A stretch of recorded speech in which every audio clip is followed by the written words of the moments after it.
Hello everyone, আসসালামু আলাইকুম। আমার কুমড়া গাছে এখনো কুমড়া ঝোলে, লাউ আছে, ঢেঁড়স আছে, কাঁচামরিচ আছে, কিন্তু দুঃখের বিষয় বাংলাদেশে যেমন দাম বেড়ে গেছে, আর এখানে শীত পড়ে গেছে।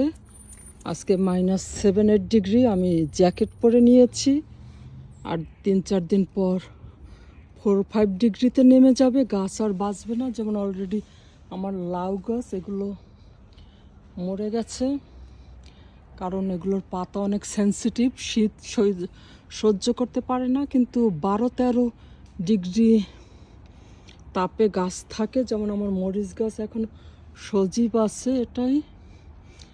এটাই সবচেয়ে কষ্টদায়ক। বাংলাদেশে যেমন সবজির দাম বেড়ে গেছে, আর আমার এখানে 5 ডিগ্রি 6 ডিগ্রিতে চলে এসেছে। সব গাছ এভাবে মরে যাচ্ছে শীতে। এইটাই দুঃখের বিষয়। আমার এই পাম্পকিন কাটতে হবে কাঁচা অবস্থায়।